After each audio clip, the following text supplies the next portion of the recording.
Faly miarapa-antsika indray ry mpijery malala ry mpiaino malala hatratrizao takariva fadimy amin'ny fiarahantsika tamin'ity herinandro ity a izay niarantsika nijery lay lohahevitra manao hoe aza mijanona eo amin'ny tany lemaka. Amin'ity anio ity isika de jery dingana anankiray manaraka teny hoe aza mierika ary aza mijanona. Mialoha indrindra ary niresantsika an'izay dia andeha hivavaka hatrany isika.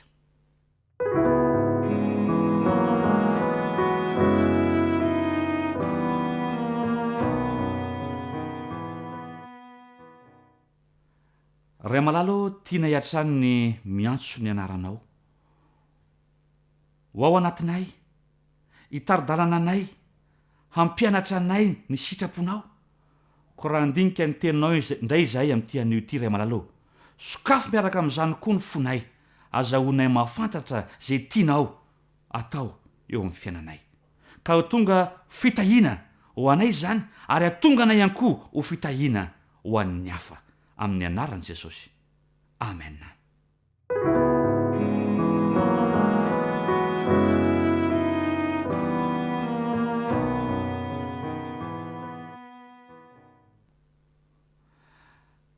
Aza mierika, aza mijanona. Ry mpijery malala, ry mpiaino malala, ny fifoazana na ny fanapahan-kevitra ny roso ho tododo any amin'le fiainana mandrakizay dia tsy fihetseham-po fotsiny izany. Fa mila fandresen-dahatra lalina sy fanapahan-kevitra ateraky ny fifandraisana mazava miaraka amin'Andriamanitra. Tsy fiainana na fihetseham-po eo ivelany fotsiny ka mety ho levina na mety mandalo, fa fandresen-dahatra lalina ao anaty fanapahan-kevitra ateraky ilay fifandraisana nataoko sy mitombo isan'andro miaraka amin'Andriamanitra. Eo amin'izay dia izay anefa miaina tamin'ity tany ity isika raha manaiky izany fa mipetraka aiza ny toerana misy anao ankehitriny. Mipetraka aiza aho ankehitriny. Mipetraka aiza isika ankehitriny.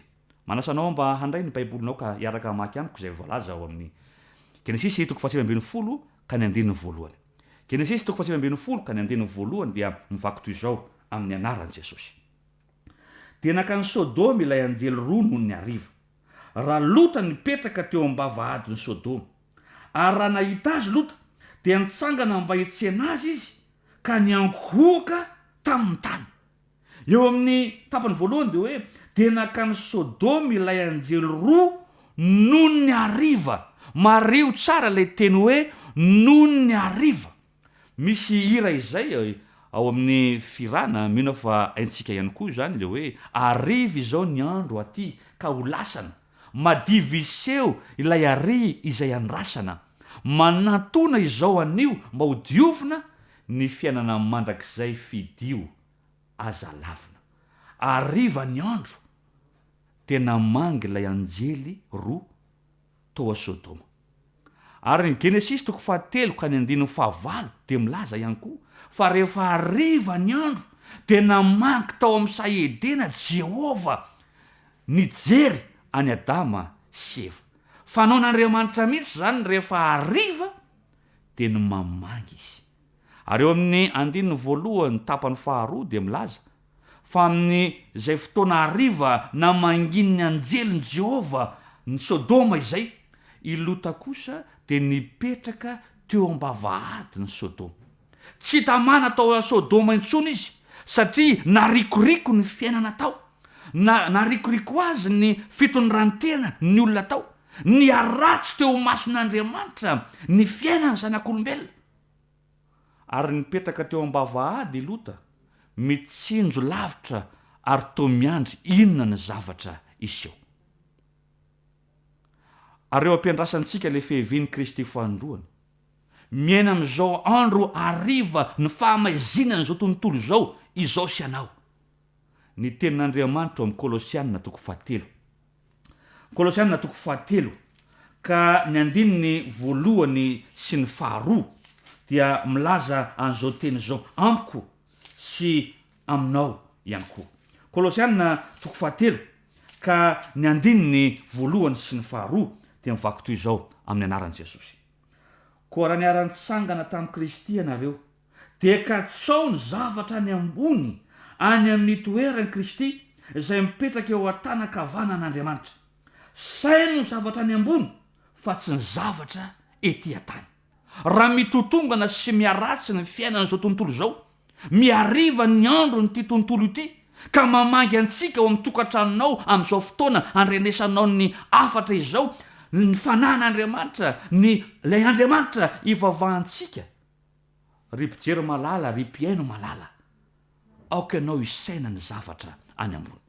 Tsy akamamy na ametraka ny fisainanao sy ny mombanao eto amin'ity tany zay ho potehana ity, zay ho dorana ity, zay ho ravana ity, fa isaina kosa ny amin'ilay fiainana mandrakizay. Ao amin'ny Genesisy 7:20 ka ny 2 sy ny 3 dia zao, natsinjo ny fahamangin'ireo anjely irota, ary ireo anjely ireo kosa rehefa namangy azy ka hita ny lota dia nanery azy ireo ilota hiditra ao an-tanàna.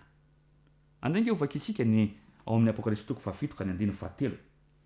Apokalipsy 7 ka ny 3 dia mivaky toy izao amin'ny anaran'i Jesosy: aza manimba ny tany na ny ranomasina na ny hazo, mandra-panisinay tombo-kase eo amin'ny andro ny mpanompon'Andriamantsika.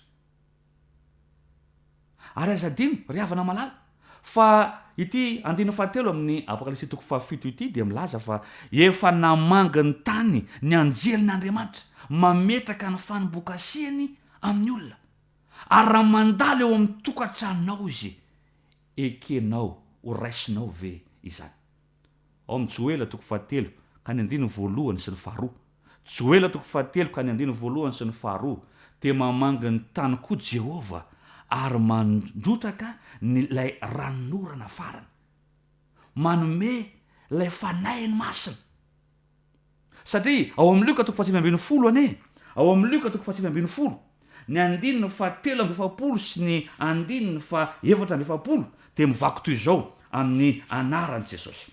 Luka 7:20 ka ny 7:7 sy ny 7:7 amin'ny anaran'i Jesosy: fa ho avy aminao ny andro zay anangana ny fahavalonao tovitany manodidina anao, dia anemotra anao izy ka anidy anao manodidina, ary amongotra anao hatramin'ny tany mba mizanakao anatinao, ka tsy avelanisy vato mifanongoa eo aminao, ho valiny tsy nahafantaranao ny andro na manginao. Loza hiatra ho valin'ny andro tsy nahafantarana lay andro na mangina. Ny vaninandro ho avy tsy olantsony. Ry mpijery malala, ry mpiaino malala, anjarako sy anjaranao indray ankehitriny no manapa-kevitra ny vonany an'ray lay fanain'Andriamanitra, lay fanomboan-kase an'Andriamanitra. Efa ariva zao andro iainantsika izao, maiziny ny farantsina, maiziny ny fitotonganana ara-pitondran-tena sy ny amin'ny endriny maro samihafa. Mamangy anao tsy ny anjelin'Andriamanitra ankehitriny, fa mamangy anao lay fanain'Andriamanitra ao am-ponao ao an-tokantranonao ao. Tsy hiantso anao hiala ao amin'izao toerana misy izao. Inona ny fanapa-kevitrao? Aoka tsy herika ozy na hijanona. Azoko antoka fa isafidy isika niara-mandeha amin'Andriamanitra. Azo antoka izany. Kanefa rehefa mandeha ny tapany faharoa, aza mierika ary aza mijanona. Andelo averintsika vakina ny Genesisy 7:20 ka ny 2:12 sy ny 13 no iarantsika mamaky amin'ny anaran'i Jesosy. Ary izy reo lahy tamin'ny lota: mbola manana aty koa va ianao, dia zay vinantonao lahy sy ny zanakao lahy sy ny zanakao vavy, ary nazovy anananao ato an-tanàna, eto miala amin'ity tany ity izy, fa ho ravanay ity tany ity, satria efa lehibe ny fitarainany eo anatrehan'i Jehova, ka dia naniraka anay Jehova andrava azy. Ny zavatra lehibe miseho eto dia hoe izavy no aminao, inavy no anananao. Tonga ny fotoana tsy maintsy ialana ao a Sodoma, tonga ny fotoana zay tsy maintsy ialana eto amin'ity tany zay ho potehana ity, ianao sy zay anananao rehetra. Jereo ny fitiavan'Andriamanitra sy ny faniriny ty hamonjy izao tontolo izao. Tonga ny fotoana ialana eto amin'ity Sodoma ity. ary tonga ny fotoana ilazana ny antsara ny manodidina an Kristy. Raha mandray izao ianao ka tsy mbola nandray izany ny hafa ho tokantranonao, ny manodidina anao, ny mpiara-belona aminao. Tonga ny fotoana izay anaovanao ny fampatsiahivana ihany koa ny toromarika avy amin'Andriamanitra izary izany amin'ny manodidina antsika izay ao an-trano sy ao an-tanàna. Satria rehefa nandray izany toromarika izany ilota dia lasa nitety ny havany, ny mpiara-belona aminy, ny manodidina azy iteny manao hoe oravana izao tontolo izao. Ny andininy fa 7:10 anefa. Ny Genesis 4:10 ka ny andininy fa 7:10 anefa dia heverin'ny olona fa vazivazy izany. Ka zay toroteny mandeha rehetra, ny fampahenarana sy ny famparezana zay mandeha rehetra ankehitriny dia heverina fa vazivazy avokoa izany. Heverina fa nofinofy tsy ho tanteraka avokoa izany. Ka mety misy iteny manao hoe efa ela nandrenesanay an'izany, efa nambara taminay impetsaka izany fa jerevo ny fiainanay e, aiza zay ho levonina eo e, aiza zay ho rava eo e.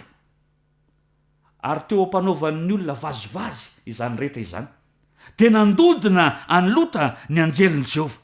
Nanaitra azy ireo, napirisika azy ireo, to amin'ny teny manao hoe andao amin'izay, aingana anareo, miala aingana ianareo.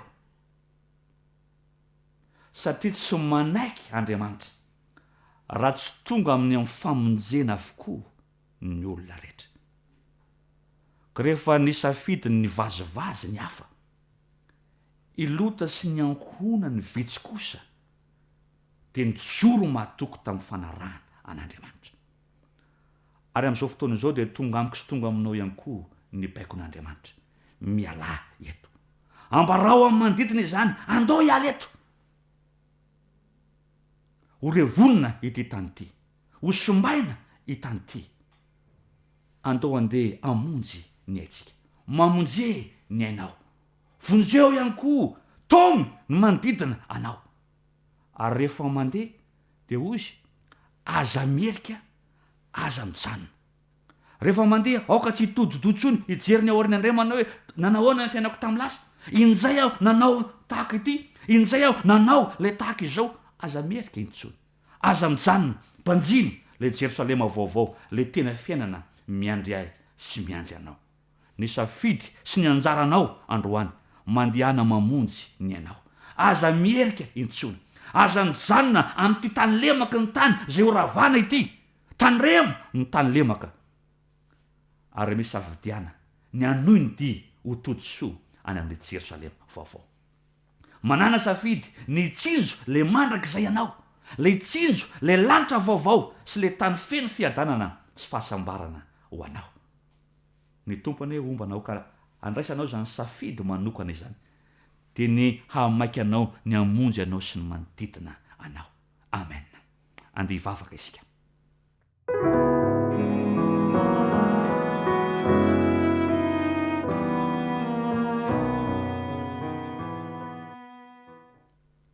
Sotranao zay ray malalo ny amin'ny teninao zay mampatsiahy anay fa ariva ny andro ankehitriny. Mamangy ao am-ponay ianao, ao an-tokantranonao ianao. Manery anay, hitona anay hiala eto amin'ity tany lemaka feno farantsina sy fitotonganana amin'ny lafiny maro samihafa reto, ka hanavotra anay amonjy le Jerosalema vaovao. Tompo malalo ampio zay mba handray fanapahan-kevitra araky ny sitraponao. Tsy ho variana eto amin'ity tany ity, tsy erika eto amin'ity tany ity, tsy janona eto amin'ity tany ity, fa namafy kosa ny fatorana eo aminay sy aminao. Ka anaiky zay fitarihanao zay, ka tonga anay ho todi-soany amin'le tany zay nomaninao, teny toeranay mandritra ny mandrakizay, mandrakizay. Amin'ny anaran'i Jesosy. Amen.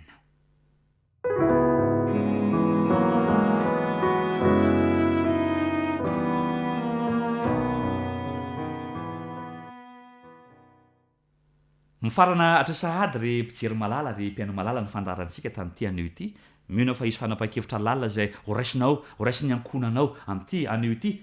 Ary ilay Andriamanitra manankaream-pahasoavana ne ho aminao sy ny ankonanao.